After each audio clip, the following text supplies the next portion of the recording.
Hi, it's Dr. Michael McNeil here.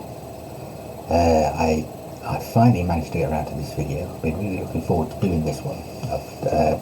I've done two. The series that I was doing, it was the law, the prophets, and tithing. And in the previous two, I've established, I believe, beyond reasonable doubt that the first important point is that we're not sort of like exempt from the requirements of the law, other than the ceremonial aspects of the law. We're not called to. Some people, I was thinking about this earlier on, some people sort of try and become Jews, they become Christians, and then they realise, the importance of the law, and then they start dressing up as Jews, and they're a bit strange, and they go weird and have prayer shawls and all that stuff, and that's where it's nonsense. I haven't mentioned that previously, so I thought that was a good addendum to the previous two. We're not called as Gentiles. We become believers, and then suddenly we become Jews, and we're called to become sort of like culturally, what Orthodox Jews do today. I mean, that's missing the point entirely. But there are strange people that do that, and go around getting prayer shawls and start dressing up and tassels and all that. That's just nonsense. That's what we can say, that because all those aspects of the law are to do with your clothes and to do with that's what you'd call the cultic aspects of of the cult of Jewishness. Sort of like is that what the ancient Israelis and the ancient Jews, how they practiced their religion. That's the stuff. They are all prefigured, and their completion was in Christ. And so so there's no need for us to go weird and go strange. People tend to sort of oscillate a little bit between the two extremes. So they reject, they'll reject the entirety of the law, and won't have any of them become antinomians. And then there's other people who realise that the law is important, and then they suddenly start getting around. They realise that the Jews are significant, and the prophetic, they're God's prophetic time clock. If you, and then they'll start sort of like trying to become sort of like Jews, and listening to lots of Jewish folk music, and start doing things which are just Jewish custom. They just which have no significance for us. They don't make us any more spiritual, or they start going off to sort of feasts, and there's nothing wrong with sort of like going to a Passover meal, but the Passover meal was it signifies the Son of God on the cross, and the body being broken, and there you take one bit of bread here, you take another bread, then you take the second bit and you break it, and and that was that, and so that is all fulfilled. And so that aspect of the law, it says Christ is the end of the law. That's what the Apostle Paul said, didn't he? He said that Christ is the end of the law with regards to that bit. So those cultic aspects of the law are complete. They're gone. They have no significance for us. Now, what we are redeemed from the curse of the law, this is in a sense is all revision from a previous video. So if you want this in more detail, but the aspect of the law that we're not sort of just that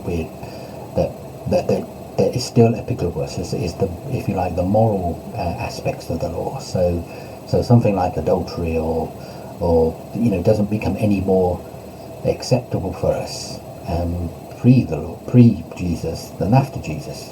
So Christ doesn't redeem us from it's just a symbol after the law, after the crucifixion, and after Jesus coming, as it was prior to him coming. So these moral requirements of the law is the parts of the law which are eternal. We're always judged by the law, and we keep the law in some respects. In some aspects of the law, we keep the law in Jesus, because we're grafted into with the body of Christ, and so he has kept some aspects of the law from us, in some, but in the very practical sort of sense of what I call theonomical ethics, theonomy and Christian ethics. The ethical guide for us is found within the Hebrew Scriptures, and unless the theonomical principle is that unless those requirements of the law has been specifically revised in the Christian scriptures. They're just as binding for us as they were for the Hebrews. So yeah, that doesn't mean there aren't. There's been some very significant changes. After all, it's called the New Covenant. It says the Spirit comes to live within us. We have we have the Spirit that, and when we hear the word, we respond to it spiritually. We have that great advantage in a sense over the Hebrews, because it said the Spirit of God would come upon people for a specific task, or they would have some sort of relationship with the Spirit, but there would also be external things like the Urim and Thummim, and the priest would be, it's like they would be casting lots, and for us it's much more precise. The Spirit comes and dwells within us, but it's the I think it's in Romans where Paul talks about, Romans 8 I think, where he talks about, it says that the righteous requirement of the law are fulfilled in us who walk by the Spirit and not by the letter of the law. Because where people go awry with the law is when they start trying to be mechanical about it, and they start considering it just as a what people might say a series of religious actions. They've turned it back into a cult rather than it being a living body of moral knowledge that we're interacting with in both an objective and a subjective way. It suddenly just becomes a list of things that we should do.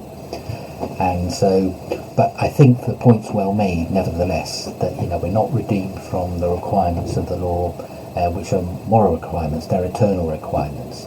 And so so the bit that I want to get on there, so I've discussed sort of like basically our general relationship with the law, and why we distinguish why was there law and prophets. The prophets were a later iteration in the life of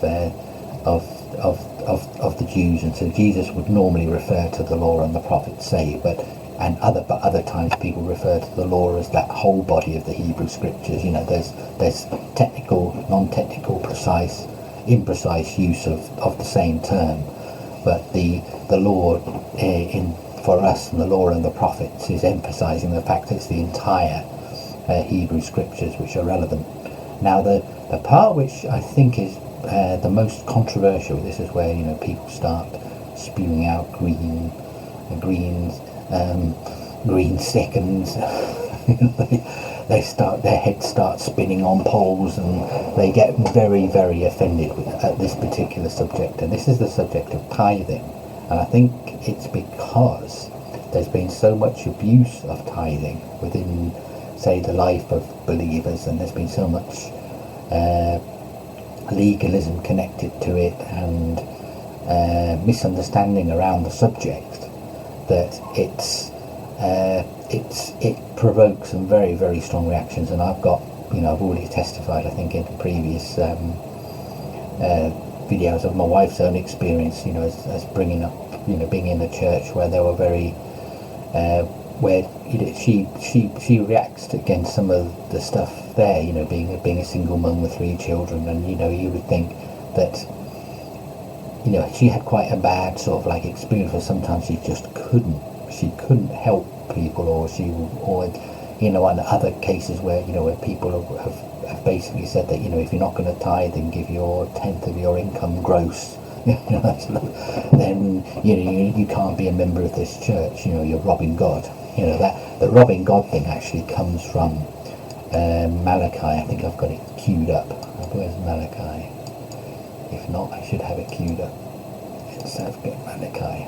Yeah, Malachi. This is probably the one that's used most to perhaps bash people, but it's got a great promise. We should understand this one. But it says here, bring the whole tithe, and a tithe, just to make a point, it's just a 10th. It's very, even in the Hebrew or the Greek, if you want to look at this, if you want to look at the Septuagint, which is the Greek translation of the Old Testament, which predates, what people call the Hebrew Masoretic text by 1,000 years or something.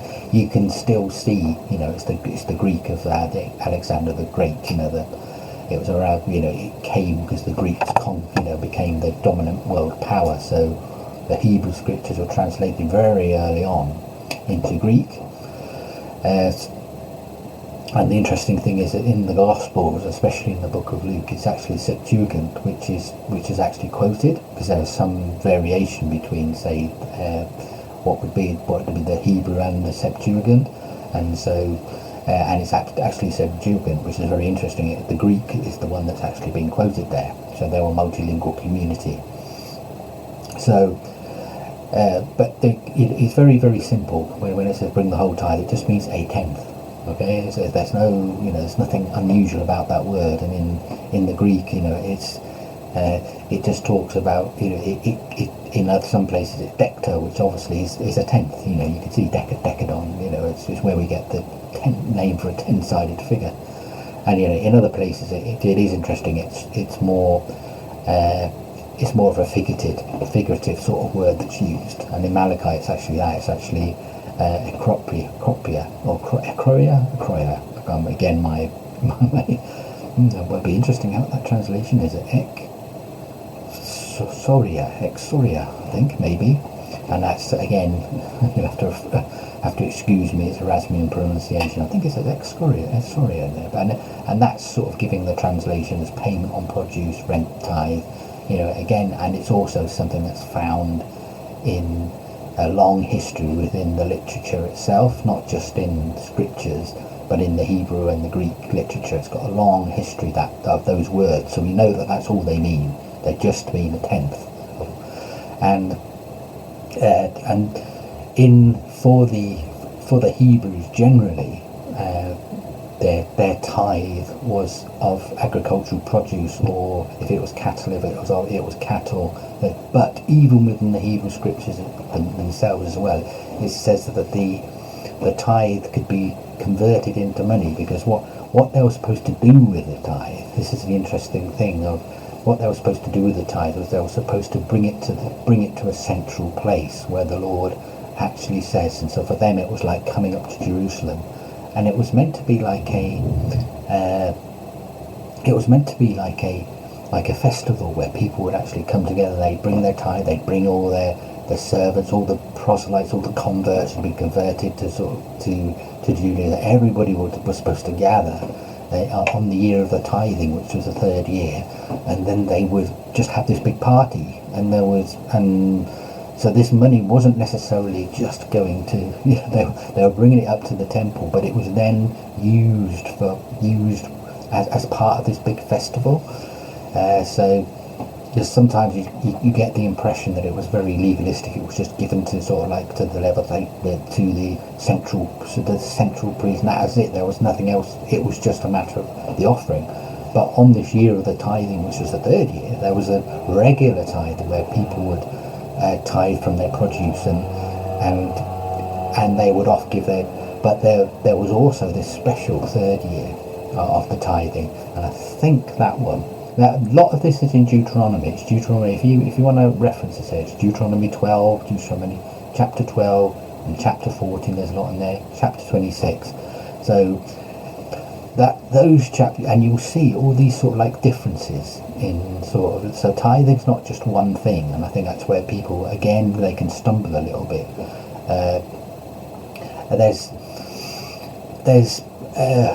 And one thing I think we need to deal with sort of like straight away before I go off too much into the detail is that people often will object to tithing and say, well, tithing's under the law, and we're Christ is the end of the law, and therefore we don't have anything to do with tithing. We don't need to tithe. Now that is just bad. That's just mistaken. That's just incorrect.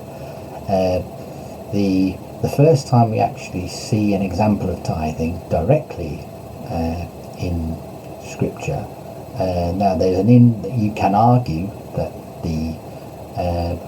whenever this is worth exploring slightly, because whenever one of the principles connected with tithing is where all these scriptures you read about tithing, whether it's in the Deuteronomy chapters 2, 12, 14, 26,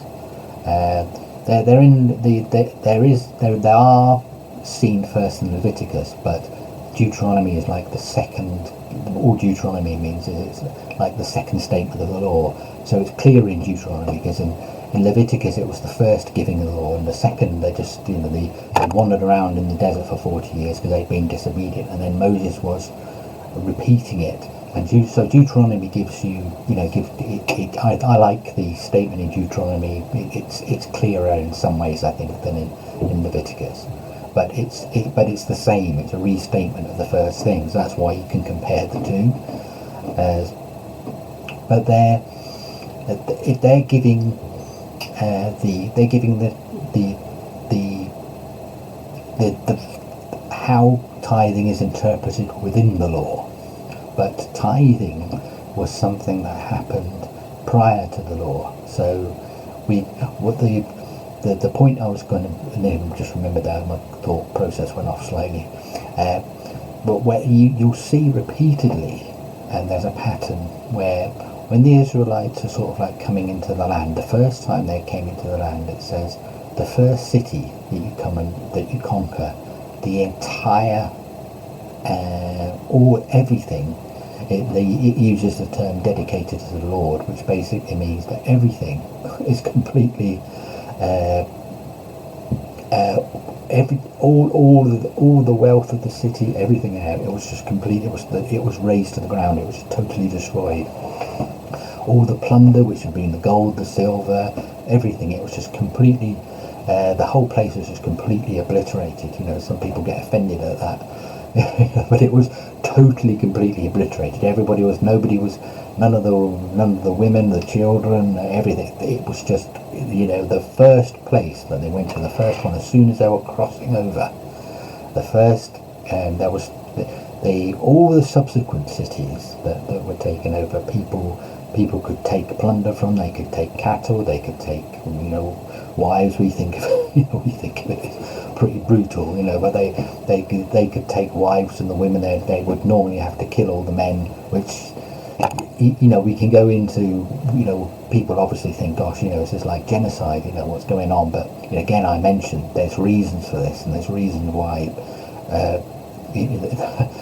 why in the sense the Canaanites there was a reason why they were, God said these people are so wicked, and you can go into seeing the stuff in Genesis, and you can see all the mention of the Nephilim and the giants and everything. This was like corrupted human seed. This was human seeds mixed with the demonic. So there's all sorts of reasons why the Canaanites were known for their cruelty.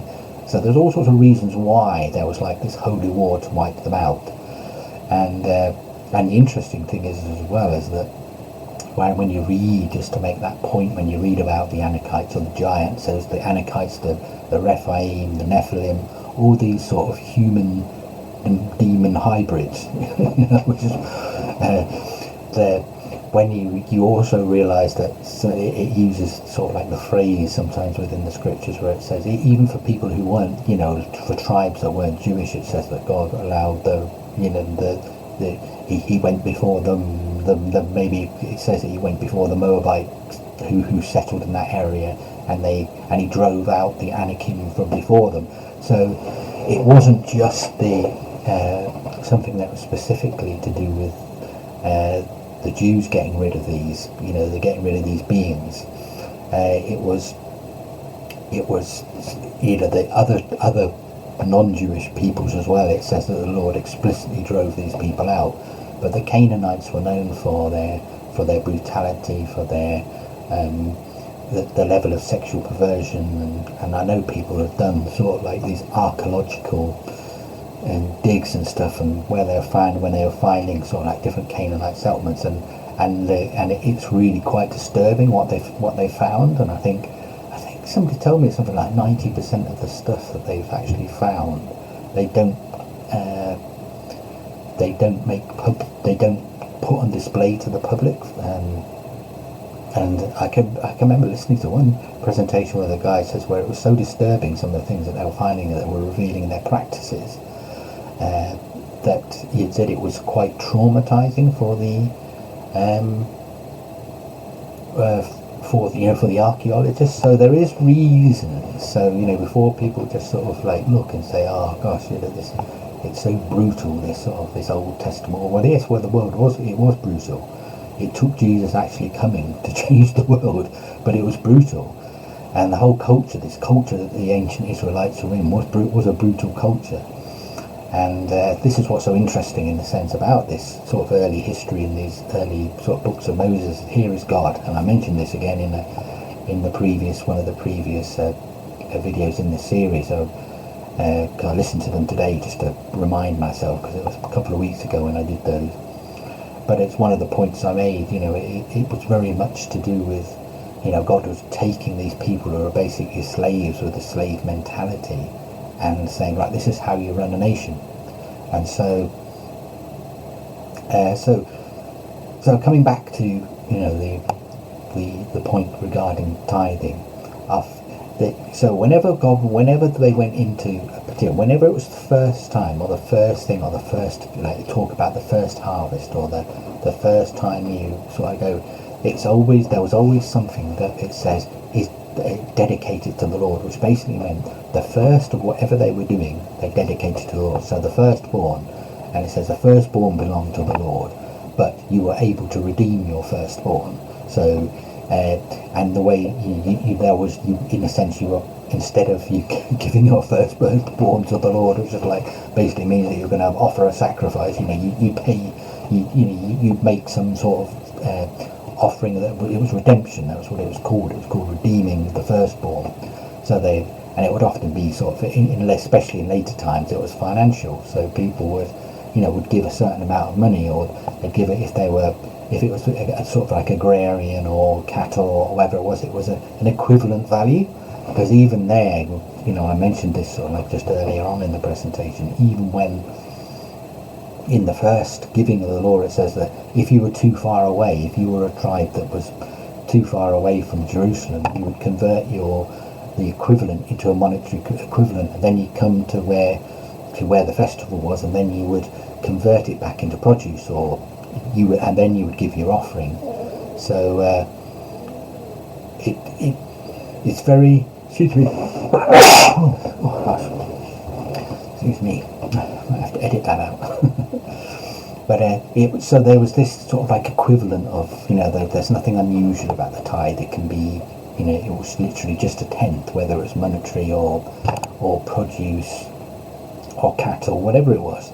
So we got this idea of it being first. So whenever the Israelites did anything, always the first time it was something new, there was always something, this phrase, you see it repeatedly in the scriptures, dedicated to the Lord. And you also see it in sort of like reflected in the Christian scriptures as well. You get sort of like Paul says, the first thing you do at the beginning of the week, right? If we're going to, because there was a famine, and in I think it's in 1 Corinthians 15, I think, where he talks about doing a collection. So right, the first thing you do in the week is do a collection for the saints who are in need. So there's something about being first and having at the front of your consciousness an appreciation, and that's something you see in the tithing as well, isn't it? If you go through those in Deuteronomy, it's trying to teach them appreciation and acknowledgement to God, that this is what we've got from God. You read that very much in Deuteronomy 26. They said you're coming up to the priest, you're making this confession, and it's saying we were wandering slaves, and my ancestor was a wandering Aramean, but Lord, you've come and you've brought me out, and you've blessed us, and here is a produce, and here is the blessing for you. So it's not so much the form of those words that they needed to do. The Lord was trying to teach them about appreciation, and you see that I think repeatedly if you look for the tithing scriptures. It's about appreciation. It's about teaching the people appreciation for the goodness and the things that have come to the increase in their life. And that's how we should, in a sense, understand like Malachi. So where it says, bring the whole tithe into the storehouse, Malachi 3:10 it says, so that there might be food in my house. And test me now in this, says the Lord of hosts, if I will not open for you the windows of heaven and pour out for you a blessing until it overflows. So this is probably the the tithing scripture most people sort of know most about. But I want to, before we dig too much into that, I want to sort of like deal with this issue, already, of whether tithing is within the law. If it was in the law, therefore we're redeemed from it in Jesus, and that I'm saying is incorrect. I've sort of filled in a lot of other gaps there before getting to this point. But the tithe was just first, conceptually it's always first. But tithe, so an argument could be made that in the earliest narrative we've got in Genesis about man being in the garden and the Lord saying to him, it says, do not eat of the fruit of this tree, the fruit of the knowledge of good and evil, in a sense, it's the moral sense. Now an argument could be made there that tree was a tithe, but that I think is an inference. I think it's okay. I personally am okay with that. That it's but the first explicit example of tithing is with the example of Abraham giving a tenth of all the spoils of his battle to Melchizedek. And so I'm just, before I launch into that, I'm going to just have a short break. But that is the first example of what I would say is for us is of an explicit mention of tithing. And what you immediately notice is that what you should notice, and this is the thought I'm going to leave you with, is that predates the Mosaic law.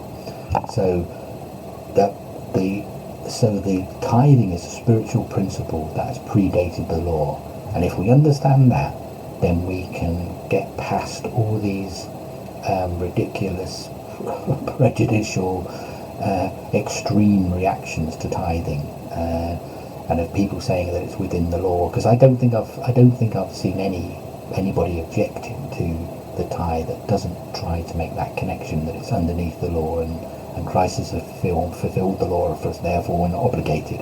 I've already said on 2 measures I think that's a mistake. We're still obligated to the moral aspects of the law. It's the cultic law, but if we're going to argue that tithing is within the cultic aspect of the law, I would say that that's incorrect also, because Abraham tithed. So I'm just going to have a brief break and I'll be back. Hello, Dr. Michael McNeil here again. A short break there. So the thought I left you with was that tithing is a spiritual principle. It's something that predates the law. So when Abraham came to Melchizedek after the defeat of the kings, if you know that when he went to rescue Lot, and it was the kings of Sodom came to him, and they said keep the people. And Abraham made an amazing confession. He said, I'll not take anything, but just let the people, young men that gave it, but I don't even want a shoelace out of your shoe. So I don't want you saying that you made Abraham rich. So because Abraham was basically going to rescue his nephew, but it said that the king of Salem, or which was the original name for Jerusalem, came out with the bread and the wine, which is also interesting, symbols of the covenant, and who this Melchizedek is. Paul plays on this, who Melchizedek is in the New Testament. Some people used to call it a Christophony, which is like an appearance of Jesus in the Old Testament. Now, I think that's stretching it too far. I think he was symbolic of Jesus. He prefigured sort of Jesus in some way, but because it says that in Melchizedek they couldn't find his genealogy, he seemed to be without male, and Paul uses that as a type of saying here's the figure of Jesus. He uses that very well in the book of Hebrews, a piece, masterful exposition Hebrews.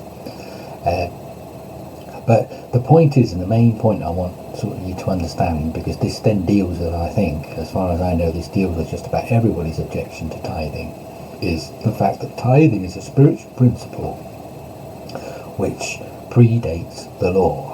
Now, within the law, it has a very detailed elaboration. So within the Jewish cult, there's lots. It's like I say, you've got Deuteronomy. In fact, you've got Leviticus 27, 30, 27, 31. I'm just reading from my list here. Numbers 18, 20, 18, 24. So chapter 8, so Numbers 18 has got stuff in. So Leviticus 27's got stuff about tithing. Numbers 18's got stuff about tithing. Deuteronomy's chapter 12 and 14 has got stuff about tithing. Deuteronomy 26 has got stuff about tithing. And what's interesting is that when you get out, so that, if you like, that's the formal statement of the tithing, how tithing was practiced within the law. And then you've got an interesting sort of like account of it in, say, Nehemiah, where that's a time of national reformation. That's a time of the nation, like I suppose you could say what's actually happening in the US at the moment with sort of Trump 2, Trump 2.0. They're having a major, he's pulling apart this rotten government and trying to remake it and trying to get rid of the corruption, and the book of Nehemiah is very much like a type, it's like an archetype of that, of how a nation is reformed. You can see a lot of parallels going on between what's been going on in Trump 2 and in Nehemiah, and because the character of Nehemiah as a political leader, that guy was strong and mean. It's like he wasn't somebody to be messed with, and so it's worth reading Nehemiah if you've never read Nehemiah, because he was a guy who was a political animal. He really was somebody who was amazingly strong, very, very influential. And then it's interesting because Nehemiah and Ezra, you had Nehemiah who was the political figure, Ezra who was the priest, and they worked together. They were different, and they're different. Nehemiah was the one that was dealing with all the mechanics and organising people and organising the army, and Ezra then taught the people. They're very I think in the Hebrew scriptures, and they're actually in the same scroll. They're actually connected with, as in physical, they're written together, but in the way the scripture is written, so like in the especially in the English Bibles, they're separated into two different books, but there's overlaps in the books. There's the same event recorded, once by Ezra and once by Nehemiah, which in itself is helps build up the cases as an accurate representation of actually what went on. So, but you read that when during the time of national reformation, people actually brought tithes and stuff they hadn't been doing for for hundreds of years. There was always this other tithe was meant to be an indication of the appreciation and to the Lord. So the principle that's central, if you like, central to tithing, you've got this enormous, elaborate sort of expression of tithing within the law, because the law is elaborate, isn't it? This is about how to run a nation, but you've got predate. So if you just get back to what Abraham was doing to Melchizedek. Abraham was a mighty prince. It says that he was referred to by other people who were living in the way the society was structured in that way is that you had people who it said it was king. It often talks about kings, but king was somebody. A king would be like the mayor of the town, or and they might extend their influence out, and so Abraham was considered like one of this. You get this impression that Abraham was very much more nomadic in the sense that they had lots of cattle, so they would follow grazing, they'd move, and so. But he was other when he was made deals with other people who were living in the land. When he bought the cave for the Hittite to bury his dead, he says, "Sir, the guy talks to him and says, 'Sir, you're a mighty prince amongst us.'" He was somebody of great influence, and he had a personal army of 200-300 people with it, and so it was like he was very, he was a very influential person, but it says that after this battle, where they defeated these other kings, and the king of Sodom and stuff comes to congratulate him, thank him, and say, because he'd been fighting against this these alliances that formed, and he just wanted to sort of to get stuff back, and Abraham says to him, "You can just take what you like. I don't want to to be accused that you gave me anything." But it says that Abraham took from the spoils of the battle. It says that he took a tenth when the king of Salem, when Melchizedek came out. It says Abraham took a tenth of all he had and gave it to Melchizedek, and so it was an acknowledgement. It was a deferment. So this Melchizedek, and Paul makes this big case for this in the book of Hebrews. It says that there's always there was this upward progression.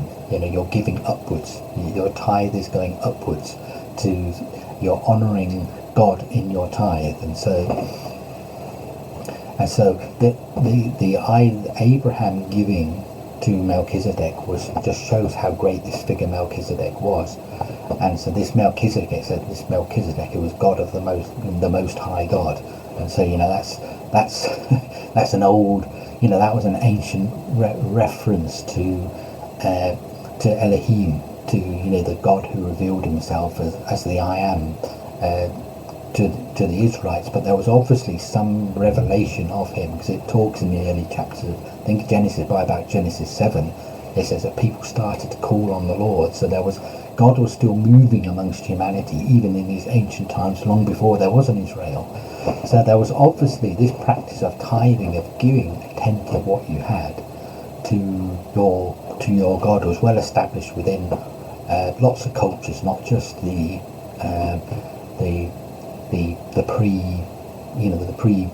ancient culture or the Jewish culture or the expression of tithing in the law. It was something that's throughout the ancient history. It wasn't an unusual thing, and it was always the giving of the lesser.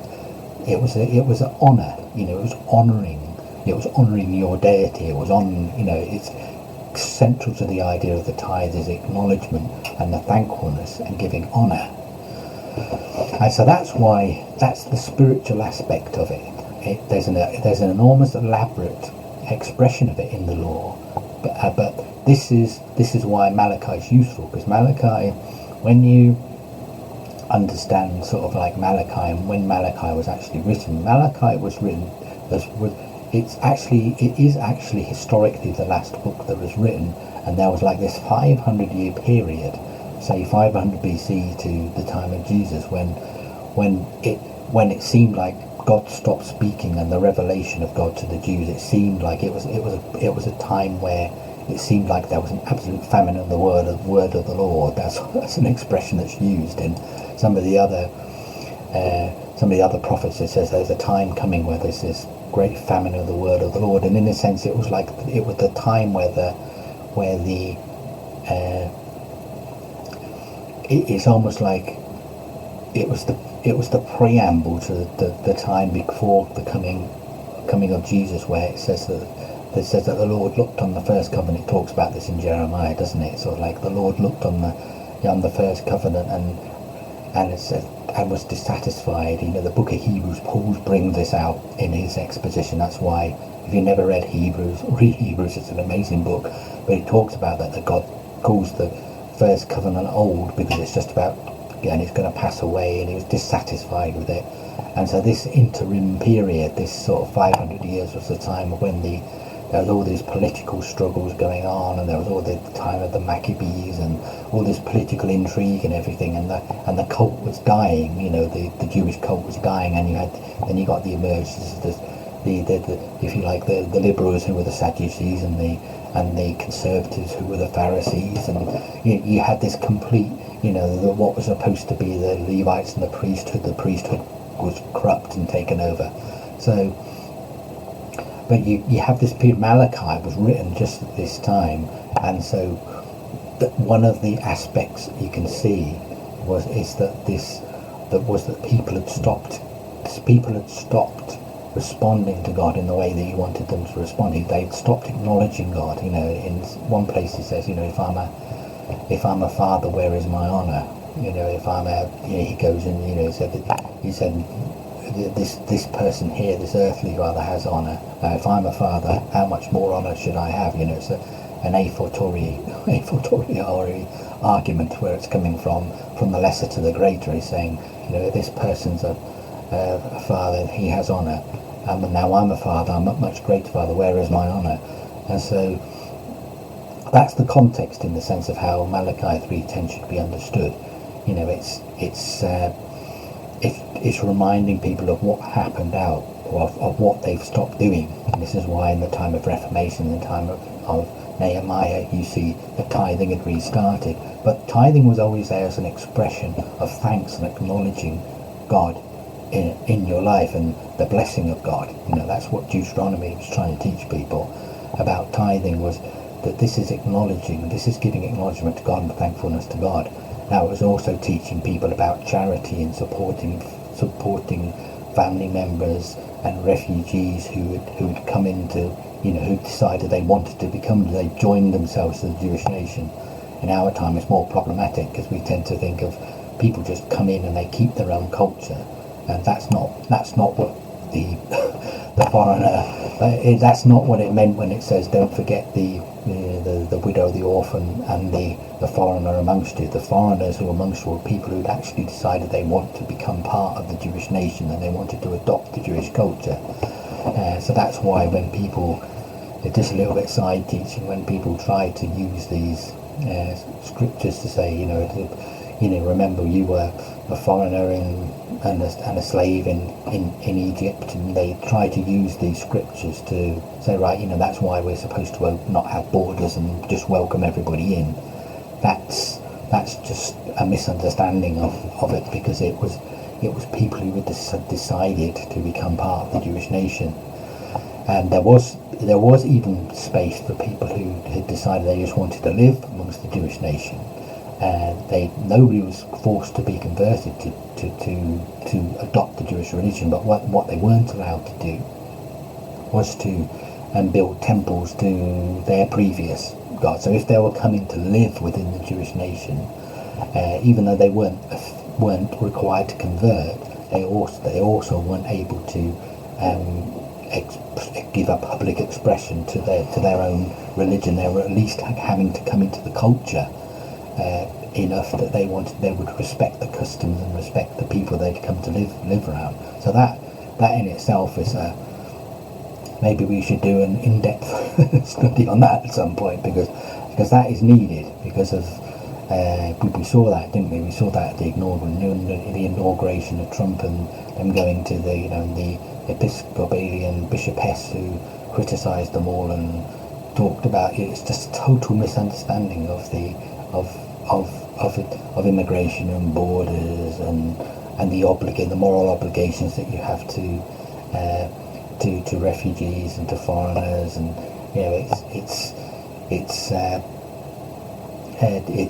I think that is something that is worthwhile. I think I'll try and be a bit more formal about that, but I thought it was worth mentioning now within this context.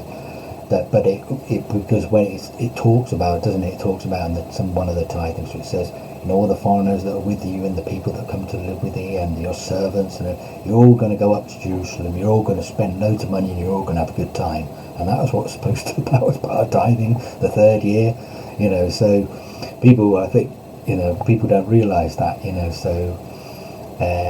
the tithe of every 3 years, I was supposed to do this, but it was meant to be an expression. Again, I want to emphasise this, it was an expression of thankfulness.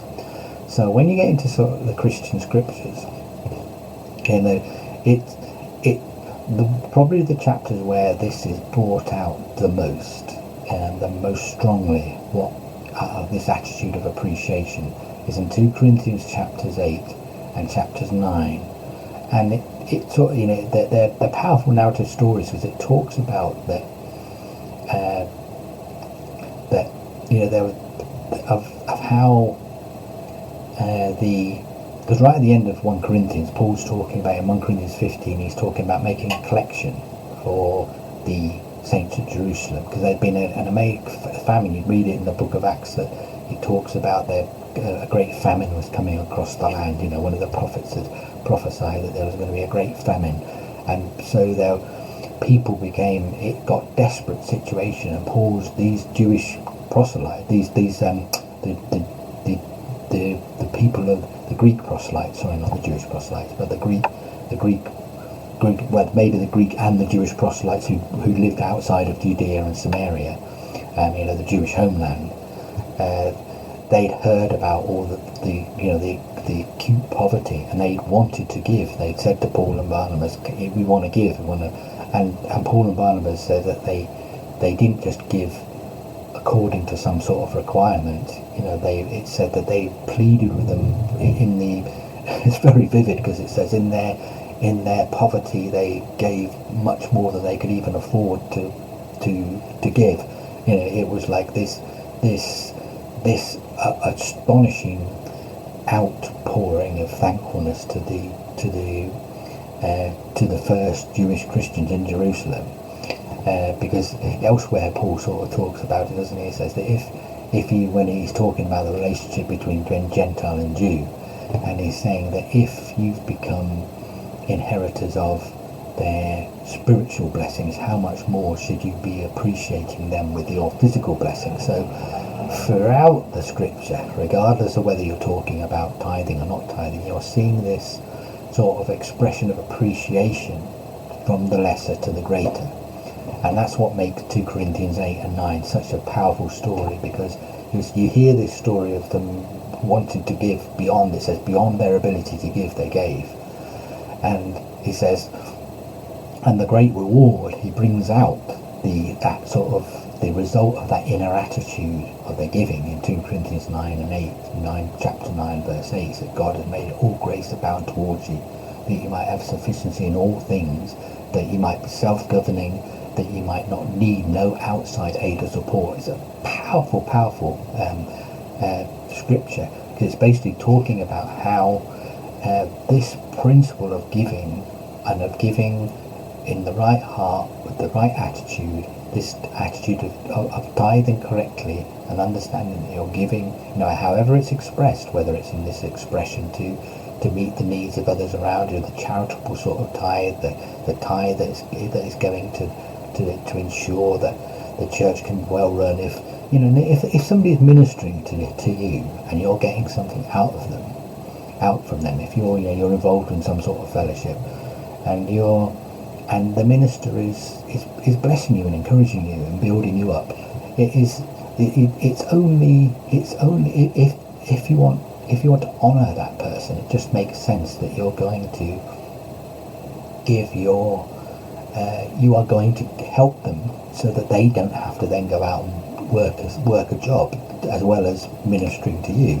It's something that's very practical. If you want somebody to be if you want them to be kept, if you want them to make sure that they haven't got that sort of need, a part of your expression, part of your honouring God, is honouring the person that is feeding you. So I've never had any. If you don't feel like that, if you feel for some reason that whatever you're getting from the person that if you're involved in a fellowship, and you feel I just don't feel like I can do that, then you're probably in the wrong place. It's like for me, it's like I'm not immediately a member of any local fellowship here. I'm sort of like a member of the River Church in Tampa, Florida, and but because that's where in a sense where I get fed, my tithe goes to them. Most of the time, there might be other occasions where, where I work as well.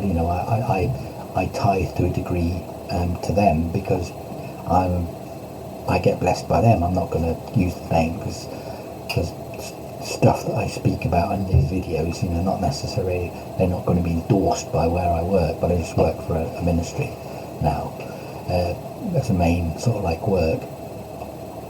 So it's very much it's just central. People all this hostility towards tithing is lost if you understand it. The spiritual aspect of tithing is that you're giving as an expression, an inner expression, a tangible physical expression of your inner appreciation of of the Lord and who the Lord has put in place to teach you. And that's all tithing is. It's not. And then, now where it's abused, where people get very legalistic and say that you've got to bring it to the local fellowship and it doesn't go anywhere else. You hear this sort of like preaching from time to time. I've been a believer long enough where you feel as you're supposed to give it to. People can get very rigorous about it, can't they? It says always goes to the local church, never goes anywhere else, or it always goes to the place where you're fed. And there, as principles, fine, that's okay. If you get fed at your local church, your local fellowship, fine.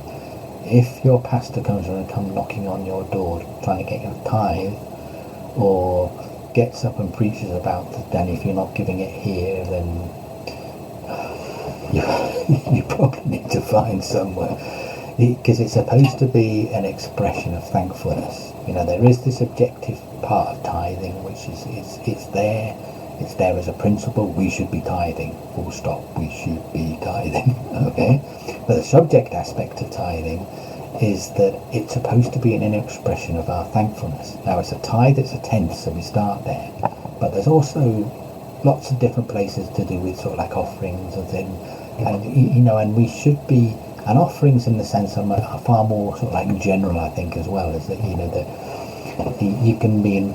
But again, within the sort of like when it talks about tithes and offerings, it's within this. It does talk about sort of like supporting people that need the support, and there's one passage where in Deuteronomy where it talks about when you bring it up to, again, I think it's the third year of tithing, where you go up there and once you've given it to the priest, and then the foreigners, everywhere, they let them eat let everybody eat until they're full.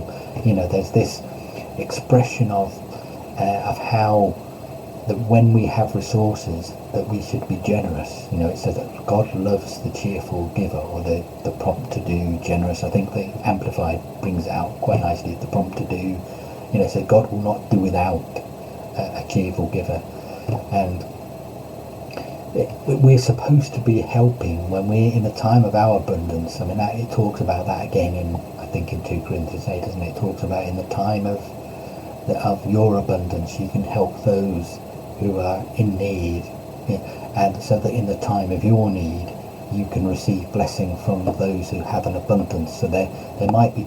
So it's us. And in Phillipians 4, it talks about, that Paul talks about that the Corinthians had entered into this financial support relationship with him, and it said that if you look at the behind the scenes language in Philippians 4, it's accounting language. So they're using accounting words and terms, and they're saying you started up this ledger of giving and receiving, and therefore because you've sent, time and time again, when I was in trouble, you sent me financial support. And that should be an example to us. Paul had ministered to them. Paul had then gone on to different cities and ministered to the people, but those people hadn't supported him, and they must have had some attitude, like people get. You're not getting any of my money, and they must have had some sort of that attitude. And so the Philippians had sent him support repeatedly in different times when he was in these other cities. To support him in his ministry. And then he's talking about this, and he said, because you came into this partnership relationship with me, therefore my God will meet all your needs according to his riches in glory. So this idea of sort of finding someone and expressing your appreciation for them and supporting them in ministry is something that's central to the Christian experience. So people get hung up and write books about the tithe and spew about the tithe and talk about greedy priests, and that's all stuff that's a distraction. It's meant, and it's stopping you, because the great blessing of tithing is coming into a covenant relationship with God, where the people that he brings into your life that may need support, whether it's ministers or, it's like for me personally, there's different organisations, there's individuals that I've supported, not much. There's some of this stuff changed when I got married as well, because I had to because it was stuff that I supported. There was you have to refocus when you get married, and you have to understand, your wife's the most important thing. It's not 3 or 4 missionary, and it caused trouble in my marriage when I first got there, because my wife got resentful because I was supporting all these other people, and then we were doing without, and that's not good. You have to. Yeah, but thankfully, I've been blessed, I've been prospered, and so I can.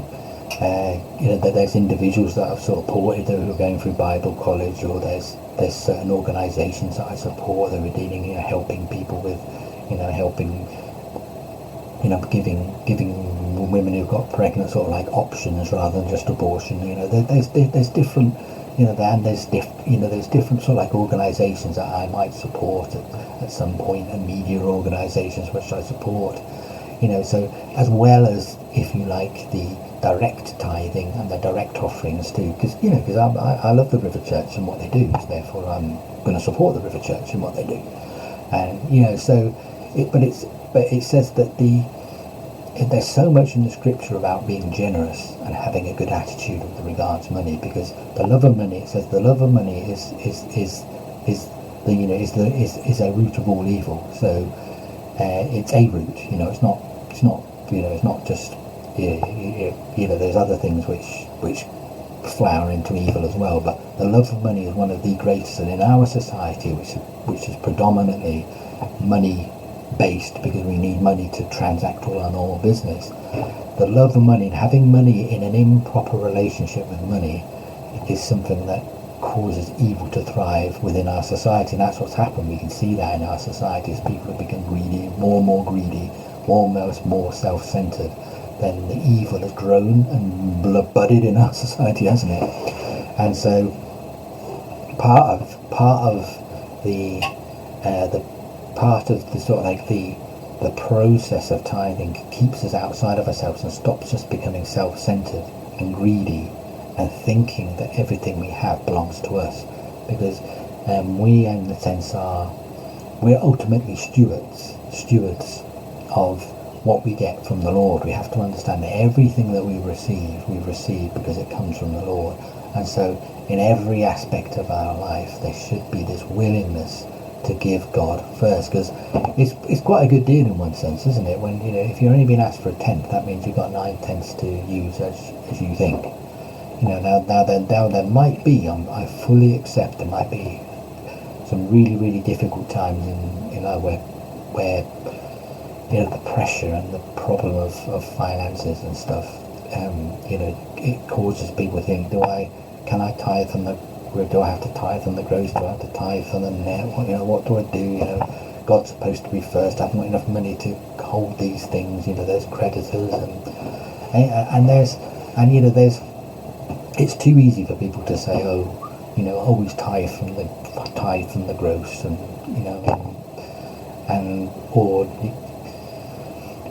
it's very much understanding, but alongside all this pressure of that, because that's very much going to depend on what the people that you're in community, what your church, what your pastors, what is their attitude in all this situation, because a church where you're in this, it's an interchange of it's giving and receiving. So if somebody's in a time of great problem, a great difficulty, then the church should be supporting them. Now that doesn't necessarily mean that they're exempted from this. They should still nevertheless be giving to God out of what they do get. But because that is the essence of what the tithe is. It's a sense of appreciation, a sense of action. Where I think a lot of people get very offended and start stumbling is when people insist, it's a tenth and it's gross from the top, and that's the way it is, and it's got to go to the local church, and that's sort of like obscuring the fact that it's meant to be something that's coming from you to give. But that I'm not trying to excuse people, because often the reason why we get into financial difficulty is because of lack of discipline with regards to, I've done all these things, a lack of discipline in regard to finances, getting involved in sort of credit agreements that you've got no business getting involved in, or wanting something, and you can get very much in a mess. And so But the great thing about if we put tithing first, and the action and the processes of tithing first, then other things will sort themselves out. So this is not an expression of legalism. It's not an expression of people being forced to do anything else. There might be times during our life, for whatever reason, that we're completely, sometimes you can't give what you don't have. But you should always be willing, in yourself and in expression of your life, to give to God what you do have. If for some reason if your finances are terrible, you can't tithe, but you can still give to other people from your tithe, or from your time, or whatever else it is. You can still give to people and support people and help people in whatever way you can. If you can't do it with money for whatever reason, you can still do it in other ways. There's always ways you can do stuff. But I do believe that when we get stuff in order, and we get blessed, one of the greatest avenues to receiving more blessing is taking the blessing that God gives us and to give back to Him of what is His, because it is His. The tithe is His, but it's an expression of our love for Him. And so it's nothing to do with the law. It's nothing to do with legal. It's a spiritual principle of us as the lesser acknowledging the greater. Abraham acknowledged that the Melchizedek, the king of Salem who came out, was the greater than he was. He was more worthy of more honour, and therefore he gave to him. And so that's that. So I hope this is sort of removed some of this fire from this issue, because it's meant to be something which is, if I'm going to summarise what I've sort of said in the last three, it's our relationship to the law. We're still bound to the moral aspects of the law. The law that is our ethical guide. It's also a guide in matters of penology, which is prison, justice, government, and it's also sort of like a matter of how we construct how we govern ourselves. It gives them pattern of three different types of balances of power within government, and so we can take these, and then we've got this issue, this fiery issue of tithing, and we can, if we've got a proper inner attitude, then it's going to be a measure of prosperity for us, and it's an avenue, it's a gateway. That's the great promise of Malachi. He'll pour out a blessing on us when we've got the right inner attitude. So I think I have to stop there. But this, I hope that's sort of taken out. I hope this has sort of given us a little bit of understanding. The law is something that's a blessing. It's a great thing. It's something that provides a framework for life, and that the tithe is something, is a principle. This principle of the theonomic principle of unless something is explicitly contradicted and changed in the New Testament from the Old, that whatever's said in the Old is assumed in the New, and you can see that in some of the New Testament writers, in James and Paul. They're assuming it, and Paul's great exposition in the Hebrews, and even when he's talking in Galatians about there's a relationship we have with the Lord, there's an assumption this is correct. Adultery doesn't become any more acceptable to us. There's nothing explicitly talked about, about certain sexual sins in the New Testament, but they're talked about in the Old. That doesn't mean that suddenly it's okay to be involved in incestuous and involved with sex with animals and stuff just because it's not mentioned explicitly in the New. It's still binding in the Old, and that's having a proper understanding of our relationship to the law. And then this big subject is tithing. Remember, tithing's a matter expression of honour of the lesser to the greater. It predates the law. We see it with Abraham. We see an elaborate expression of it in the law. But then we see the post law in the Paul talking about that very much more of the subjective element of it being, because we have the objective requirement to tithe. It's a spiritual principle, but then we see the whole subjective element of it as of it should be coming from our heart. It's an expression of appreciation to God. It's an expression of support to others. We want to support our brothers and sisters who don't have what we have. It's very much an expression of sort of like a charitable giving, of supporting, stopping people needing to be dependent on the government. Okay, so I hope I hope I've been understanding how important it's been. So I'll just say goodbye to my wife. I can hear her going. So thank you very much. See you again.